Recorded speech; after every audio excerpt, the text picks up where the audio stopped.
नमस्कार साथियों, स्वागत है आपका अपने YouTube channel YK online education में। दोस्तों, NCERT की हमारी सीरीज़ चल रही है जिसमें हम कक्षा 9 की जो कृतिका है क्षितिज हम पढ़ चुके हैं। उसके अगर आपने वो वीडियोस नहीं देखे हैं तो ज़रूर जाकर के चैनल पर देख लीजिएगा। उन्हीं वीडियो के जो लिंक हैं मैं आपको इसी वीडियो के डिस्क्रिप्शन में दे दूँगी। आप चाहो तो आराम से उन्हें पढ़ सकते हो। और आज हम दूसरी किताब का जो हमारी कृतिका है उसका सेकंड चैप्टर पढ़ रहे हैं। मृदुला गर्ग इस चैप्टर की लेखिका हैं।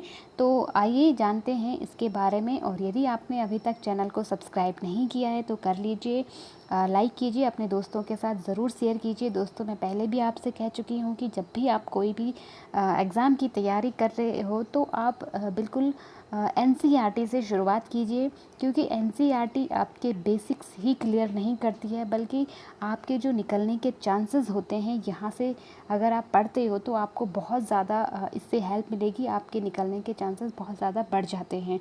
तो बिल्कुल NCERT को बहुत डेप्थ में पढ़ना है और कैसे पढ़ना है ये मैं यहाँ पे आपको बताती हूँ। तो अपने दोस्तों के साथ ज़रूर शेयर कीजिए दोस्तों, और एक लाइक तो बिल्कुल आप लोग करने में कंजूसी ना करें।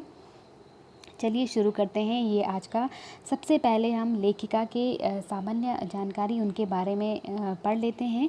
और जहाँ भी मैं आपको हाइलाइटेड चीज़ें बताती हूँ वो आप लोग नोट डाउन ज़रूर कीजिए, क्योंकि अब अक्सर क्या होता है कि हम लोग चलते चलते या ऐसे ही सुन लेते हैं, तो ये बहुत गलत आदत है। अगर मैं आपको सही आदत की बात करूँ कि कैसे आपको पढ़ना होता है, तो आप कॉपी पेन लीजिए, बिल्कुल बैठ जाइए आराम से। और जब आप अपने 5-7 मिनट से ज़्यादा मैं वीडियो नहीं बनाती हूँ, 10 मिनट से ज़्यादा, 15 मिनट से ज़्यादा। वैसे तो पढ़ाई शॉर्टकट में नहीं होनी चाहिए, लेकिन फिर भी मैं कोशिश करती हूँ कि आपको कम समय में अच्छा कंटेंट दे दूँ।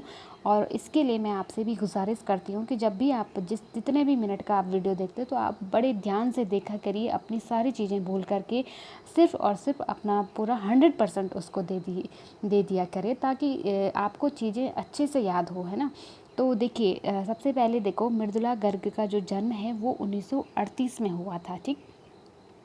समकालीन हिंदी कथा साहित्य की महत्वपूर्ण हस्ताक्षर मृदुला गर्ग का जन्म कोलकाता में हुआ था। समकालीन का मतलब क्या है कि वर्तमान समय में जो 1960 या 80 के बाद जो लेखक हुए हैं तो उनमें उन्हें समकालीन लेखक के अंदर रखा जाता है। ठीक है।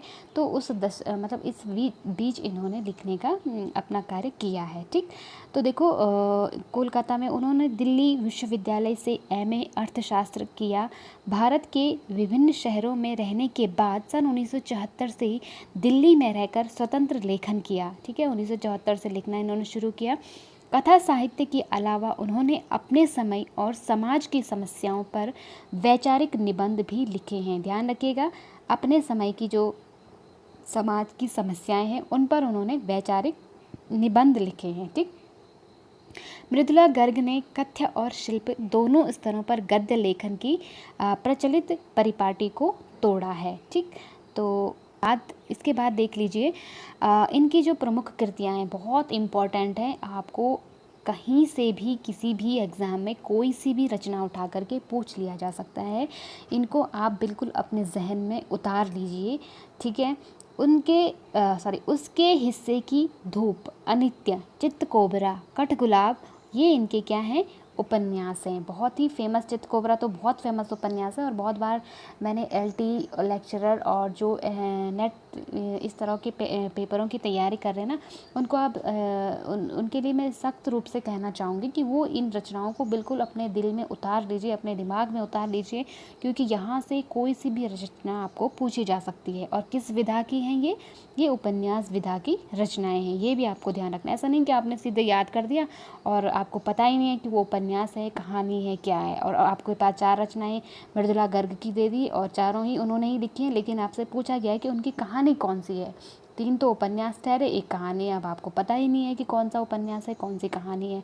तो ये आपको विशेष रूप से ध्यान रखना है, क्योंकि अब जो कॉम्पिटिटिव एग्ज़ाम्स है ना, उनका लेवल थोड़ा हाई हो गया है, थोड़ा कंपटीशन बढ़ गया है। तो इस तरह से आपसे प्रश्न पूछे जा सकते हैं। ठीक। तो आपको विधाएं भी याद रखनी है कि कौन सी किस विधा की रचना है। ठीक।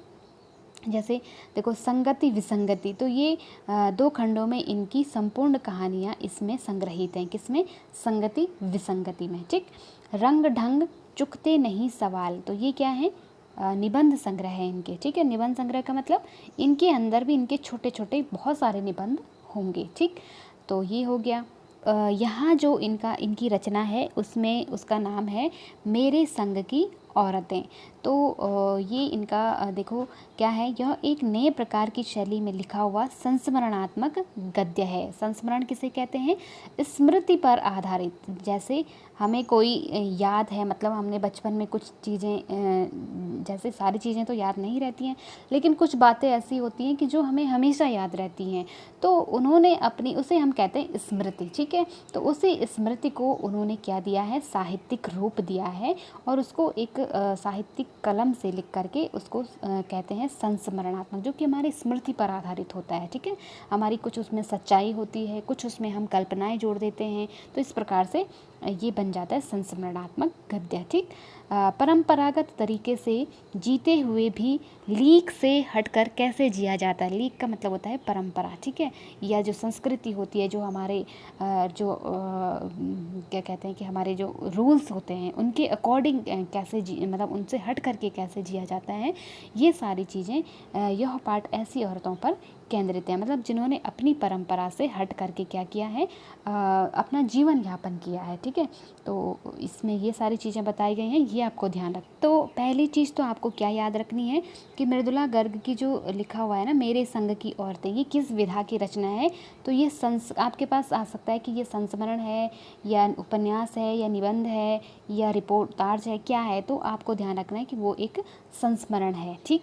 लेखिका मृदुला गर्ग द्वारा लिखा गया है। इसमें लेखिका ने अपने परिवार की औरतों के व्यक्तित्व और स्वभाव पर प्रकाश डाला है। लेखिका ने अपनी नानी के बारे में बहुत कुछ सुन रखा था। लेखिका की नानी अनपढ़, परंपरावादी और पर्दा प्रथा वाली औरत थी। उनके नाना ने तो विवाह के बाद कैम्ब्रिज विश्वविद्यालय से बैरिस्टरी पास की और विदेशी शान शौकत से जीवन बिताने लगे, परंतु नानी पर इसका कोई प्रभाव नहीं पड़ा। अतः नानी ने अपनी पुत्री की शादी की जिम्मेदारी अपने पति के एक स्वतंत्रता सेनानी प्यारीलाल शर्मा को सौंप दी कि वे अपनी बेटी की शादी आज़ादी के सिपाही से करवाना चाहती हैं। अतः लेकिन लेखिका की माँ की शादी एक स्वतंत्रता सेनानी से हुई।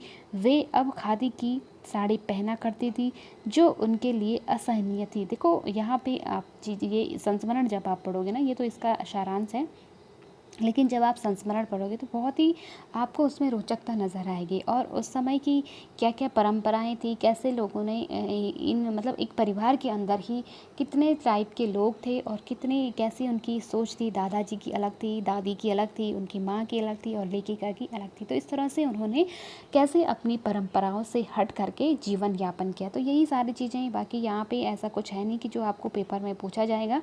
जो भी चीज़ें थी वो मैंने आपको बता दी हैं, और ये था हमारा आज का वीडियो। तो बहुत ही मतलब जो भी चीज़ें मैंने आपको बताई है ना, अगर आपने नोट नहीं किए तो रिपीट में आप उनको नोट कीजिए, क्योंकि ये रचनाएं जो है ना वो बहुत इंपॉर्टेंट है और आपको पूछी जा सकती हैं, ठीक। तो ये था हमारा आज का ये वीडियो, और इसी तरह की नेक्स्ट वीडियो में हम कुछ रोचक चीज़ें और पढ़ेंगे। अगर अच्छा लगा हो तो मुझे कमेंट में ज़रूर लिखिएगा कि आपको कैसा लगा। अपने दोस्तों के साथ शेयर करना बिल्कुल ना भूलिएगा। मिलते हैं नेक्स्ट वीडियो में, तब तक के लिए अपना और अपनों का ख्याल रखिएगा। Thank you so much.